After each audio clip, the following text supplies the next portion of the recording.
Hello my squids and squidettes, it's your middleweight dude, Yammy Noob. I'm here back again today to tell you about the best middleweight bikes you can get in the upcoming year of our YAM 2024. 2024, isn't that crazy? Smash Mouth got it right when they said, well, the years start coming and they don't stop coming. Poetry at its finest. So we're talking about middleweight motorcycles today. Does that mean we'll finally settle the debate on what constitutes a middleweight bike? No, not even close. It seems every rider and publication has their own unique and convoluted definitions. European nerds seem to consider bikes like the Ninja 400 or CF Moto 450 to be middleweight bikes, which is a little outrageous if you ask me. On today's video, you'll find bikes that are less than 1,000 cc's and make between 100 and 150 horsepower, because in 2024, anything less than 100 horsepower is just a beginner bike. We have no outside sponsor for today's video, so just thank you for watching. If you need riding gear or want to join our community for automatic giveaway entries and exclusive content, head over to yamanoob.co. You'll get access to the Discord server, and I promise you will not regret it. Now let's get into the video.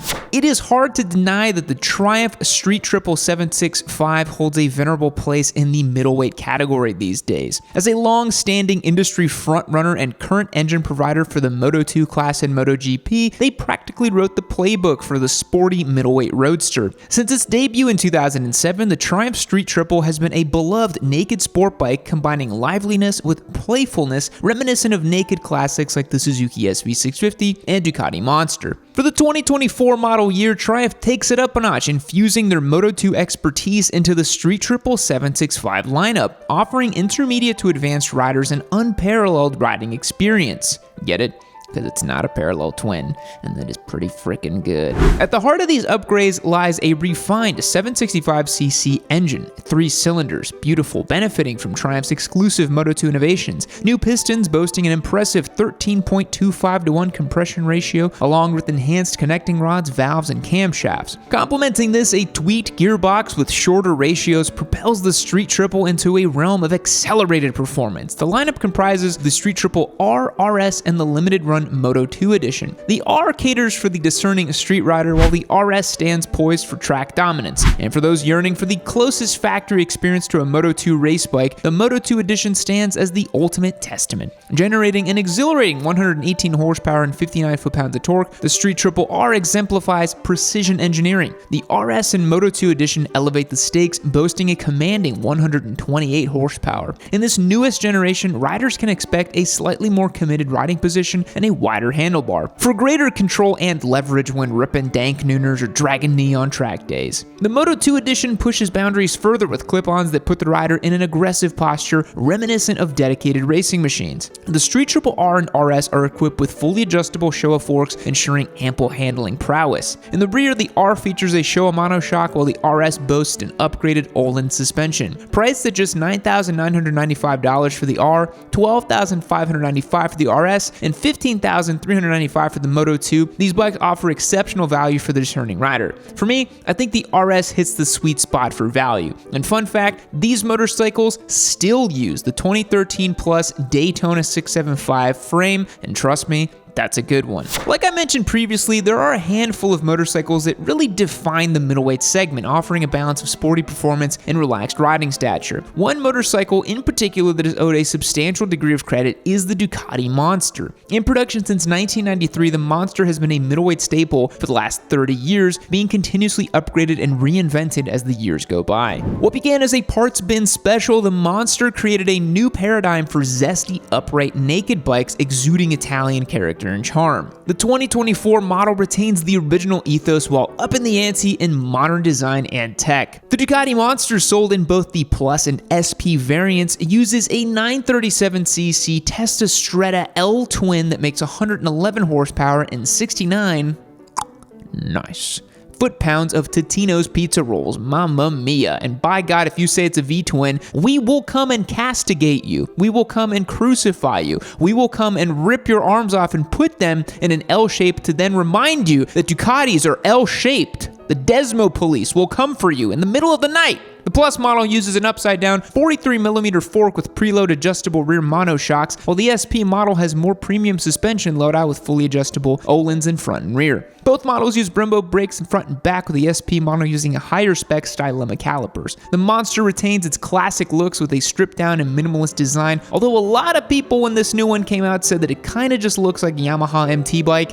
I can't really disagree. It did lose some of that Monster energy because it doesn't have the trellis frame anymore, but I digress. Times have moved on. It's a lot lighter, it's better, blah blah blah. It features comfortable and street-oriented upright ergonomics with a wide handlebar and relaxed foot pegs. It's an ergonomics package that's perfect for urban tomfoolery. While the new Monster might be a spiritual successor to its ancestor from the 90s, it is an incredibly modern machine, not just including liquid cooling so you don't have to worry about as much as the sweltering air-cooled Ducati Gooch burns that they've been known for. The Ducati Monster features a TFT display, ride modes, cornering ABS, launch control, and a quick shifter as standard equipment. The Monster Plus has an MSRP of $12,995, and the Monster SP, which features the upgraded suspension, brakes, exhaust, and livery, will run you $15,695. You can't talk about middleweight rippers without talking about the KTM Duke 890. KTM's middleweight naked bikes are so aggressive, quoting their website copy has literally gotten our videos demonetized before. So that being said, I'll try to keep my description of this bike PG. We all know the Duke lineup. KTM's insectoid bionicle naked bikes designed for ripping up city streets and track days alike. The Duke 890 is the elevated version of the previous 790 model. On this bike, KTM increased the bore and stroke, compression ratio, and RPM limit to produce a sweltering 121 horsepower and 73 foot-pounds of torque. It's a really nice engine. The 890 is built to handle this power with the help of fully adjustable WP Apex suspension in both front and rear of this motorcycle. For stopping power, this motorcycle uses Brembo Stylema calipers and a Brembo master cylinder. The riding position on this machine is both aggressive and approachable, with a wide and flat handlebar with the ability to adjust the positioning via the triple clamp. The Duke 890R is incredibly lightweight and nimble, tipping the scales at just 405 pounds wet and ready to ride. Motorcycles from KTM across their whole lineup feature high-end tech components, so it's no surprise that the Duke 890R is well equipped itself. The KTM Duke 890R boasts cutting-edge electronic features encompassing cornering ABS featuring Supermoto mode,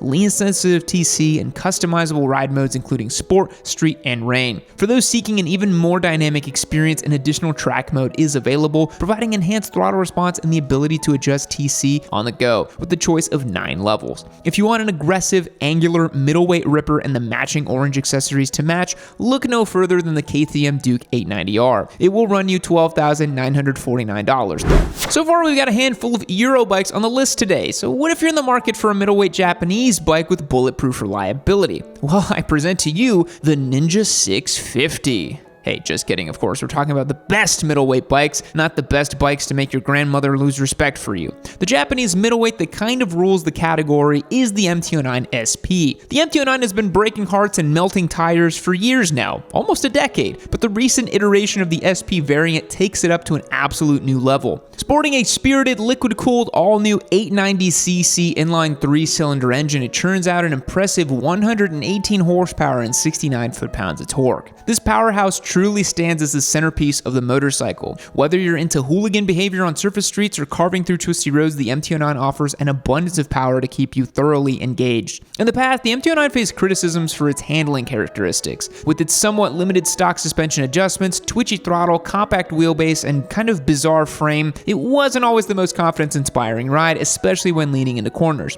However, with the MT-09 SP, many of these concerns have been addressed thanks to the incorporation of fully adjustable KYB and Öhlins suspension components and an all-new redesigned frame. Seriously, the MT-09s, the new ones, handle so good. They're really nice. The MT-09 also comes loaded with a range of rider assistant features, a valuable asset for those of you yet to fully conquer the master of torque. It boasts a 6-axis IMU borrowed from the R1, overseeing traction control, wheel control, and slide control, all finely tuned to vehicle speed and lean angle. Additionally, the MT-09 is equipped with a quick shifter, facilitating seamless gear changes without the need for a clutch. The MT-09 SP is also quite the bargain, being rivaled only by the Triumph Street Triple R as the most budget-conscious offering mentioned so far. The MT-09 SP has an MSRP of $11,499, and trust me, that's a lot of bang for buck. If you're looking for a more classic offering, there is always the XSR 900, which is largely based on the MT-09. We have one right now as a giveaway bike and have done a few videos on it. It is really cool. Say you're looking to spend as much time on track as you do riding on the streets, and you're in favor of a fully fared machine. No longer do you have to suffer from gutless 600cc four cylinders that need to be revved to the moon and back before peaking harder than a two-stroke on party drugs. Aprilia solved this problem for us with the RS660. If you're familiar with this channel or middleweight bikes in general, you are likely familiar with this platform. It uses 50% of the RS-V4 engine and 100% of its tech components. However, that engine has been stroked out a little bit because if you do that math, it doesn't really work out, does it? It is a lightweight, rigid aluminum twin spar frame. It's a sporty yet comfortable riding position and a full set of fairings. It really is the best of both worlds in many aspects. At the core of the RS660 lies its potent 660cc parallel twin engine, a marvel of compactness and lightness that yields an impressive 100 horsepower. This power output strikes an ideal equilibrium for both road and track riding. The engine's 270-degree firing order grants it a distinctive and charismatic exhaust note, enhancing the overall riding experience. And while this engine architecture has become prevalent in middleweight naked bikes, it remains relatively unique for a fully fared motorcycle, where high-revving inline-4 engines or more subdued 180-degree twins are the norm. The RS660 is engineered to offer a sporty yet comfortable city riding experience. With a healthy 50 foot-pounds of torque complementing the 100 crank horsepower, the engine strikes an impeccable balance. Seriously, the RS660 is one of my favorite bikes. It's so nice, it just works so well, really, really good.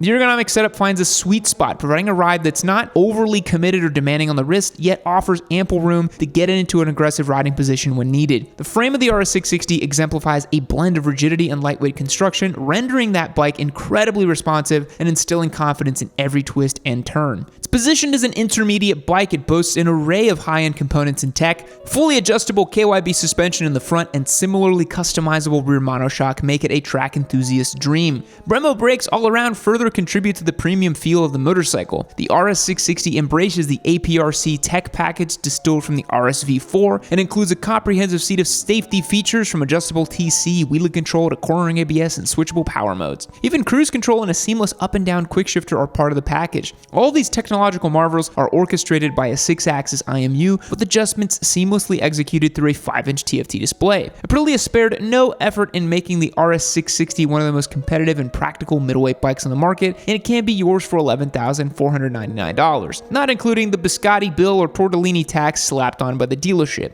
If you prefer a handlebar, there is the Tuono 660 as well, which has a smaller half fairing and modified ergonomics. Now, I did mention earlier, and I want to make a whole point about it, we need to talk about the XSR 900 based on Yamaha's MT-09. But maybe you want that 4-cylinder roadster that you just can't seem to find as much these days as twins and triples run the segment. Well, there is the Kawasaki Z900RS. The regular Z900 is just too damn ugly to get a spot on the list today. Sorry, C900 simps, you know it's true. But the Z900RS is kinda neat, retro cafe-styled naked bike with modern components. It makes a good amount of power. This bike has a liquid-cooled 948cc 4-cylinder making 111 horsepower and 73 foot-pounds of torgos. It uses a fully adjustable upside-down fork with rebound and preload adjustable monoshock. Its rear styling is akin to the UJM heritage that was dominated by big, bulky 4-cylinder machines with a wide handlebar, dual gauges, minimal bodywork, and a flat bench seat. The looks aren't the only old-fashioned thing about this bike. It also weighs 471 pounds wet and ready to ride, so it is a bit of a chungus, especially when compared to other middleweight bikes in the segment. But again, the Z900RS is offering something a little bit unique compared to the other angular, edgy naked bikes. The Z900RS from Kawasaki has an MSRP of $12,149. And I do think that in the green retro livery,